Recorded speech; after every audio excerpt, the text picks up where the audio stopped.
Her voice wasn't supposed to be there. It was my reflection, but it was speaking back to me. Tell me, if the girl inside your mirror started talking, would you dare to answer? The story begins in Lahore, inside an old colonial-era house that has stood for nearly a century.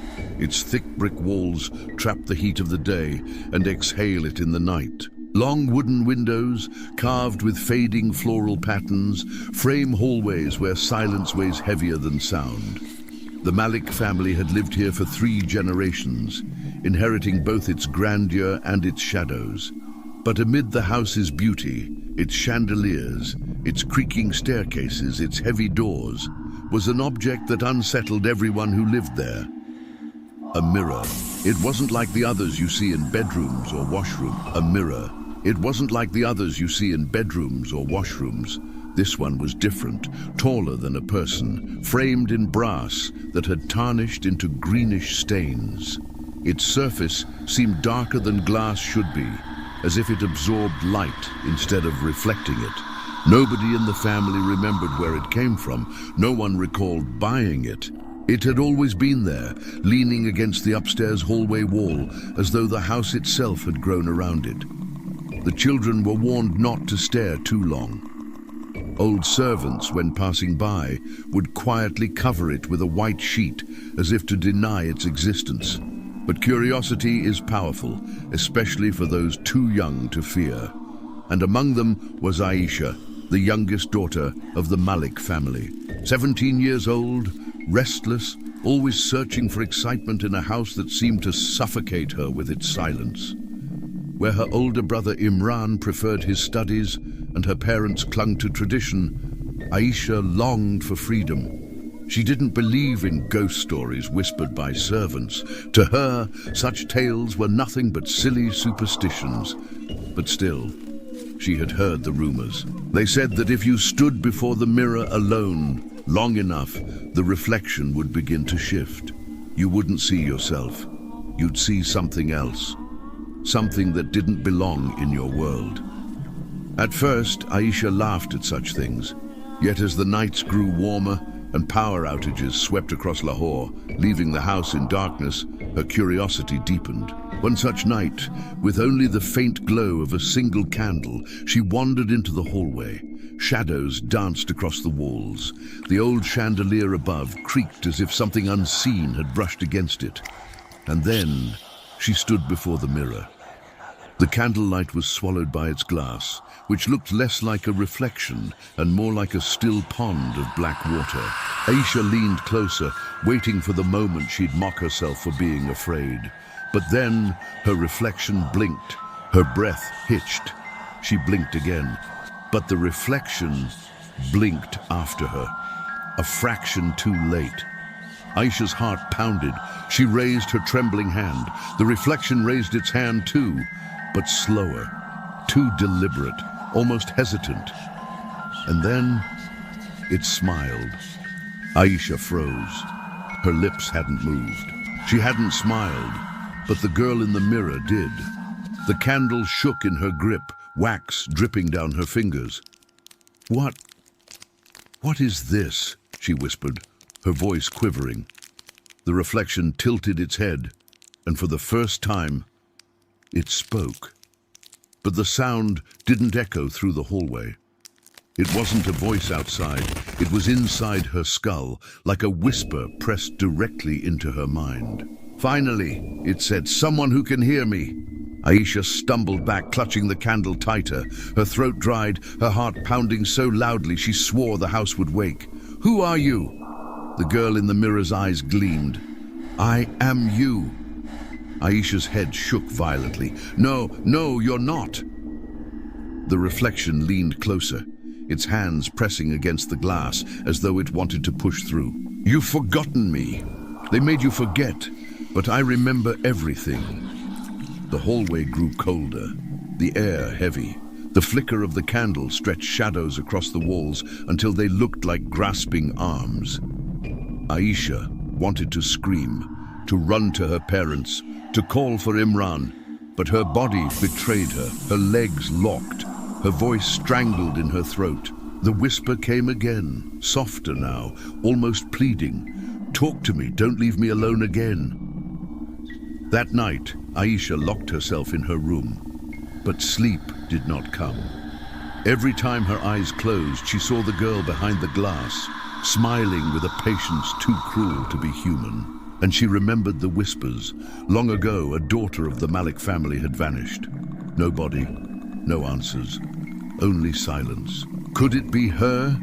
Could the missing girl still be inside that mirror? The next evening, despite every nerve screaming against it, Aisha returned. The hallway was dim. The cloth had been placed over the mirror again, but with trembling hands, she pulled it down. The girl was already waiting, her smile wider, her eyes hungrier. "You came back," the reflection whispered. Aisha swallowed hard.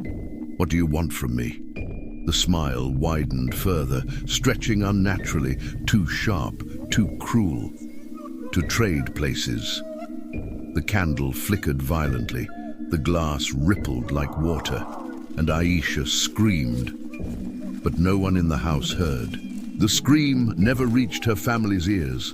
It was swallowed by the house, by the mirror. The following days felt different. At breakfast, her parents noticed. Aisha sat quietly, staring at her food as though it wasn't there. Her spoon moved, but she didn't eat. Her eyes looked glassy, as if they belonged to someone else. Her mother leaned forward, touching her hand. "Aisha, are you feeling well?"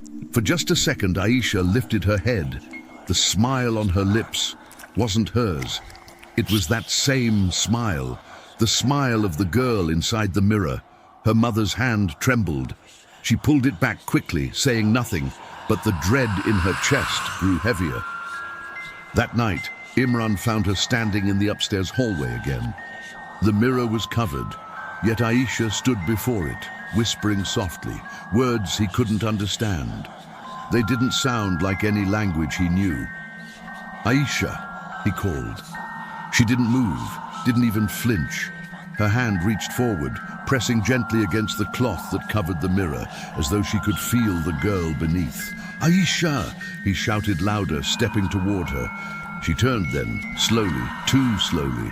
Her neck twisted as if resisting the movement. Her eyes caught his, and in that moment he swore he saw two faces overlap, his sister's and another girl's, pale, grinning. Imran's blood ran cold. He grabbed her shoulders, shaking her. "What's wrong with you?" Her voice cracked into a scream deeper than her own. "Let me go!" She struggled violently, thrashing against him with a strength that wasn't hers. "She needs me. She's waiting for me." Imran pulled her away from the mirror, dragging her down the hall. She clawed at his arms, her nails drawing blood. Finally, she collapsed to the floor, sobbing. "You don't understand. She's part of me. She's me!" Imran called for their parents. That night, the family panicked. They locked the hallway. They nailed the doors shut. They covered the mirror with heavy cloths, desperate to keep Aisha away. But nothing worked. In the silence of the night, through her bedroom door, they heard her whispering, talking to someone, answering someone, and always it was the same voice, the voice from the mirror. One evening, their mother woke to the sound of glass shattering. Her heart raced as she rushed to the hallway. The cloth had fallen, the mirror stood uncovered, and Aisha was gone. In her place, in the dim light, stood the other girl, pale, her clothes dripping as though she had stepped out of water, her hair plastered against her face, her smile stretching across skin that didn't seem alive. The mother screamed, calling for her husband, for Imran. But before anyone could reach her, the girl stepped backward into the glass and vanished. The mirror was whole again, untouched, silent. But when they looked closely, they saw her, Aisha. Her face was trapped inside the glass, pounding against it. Her mouth opened wide in a scream no one could hear, her eyes filled with terror, begging to be freed. And in the silence of that night, the Malik family realized the truth. The mirror hadn't taken their daughter, it had traded her. Even today, The old house still stands in Lahore. The mirror still waits in that upstairs hallway. And if you dare to stand before it in the dark, holding only a single flickering candle, you might hear it. A voice, a girl's voice, soft, patient, whispering. Switch places with me.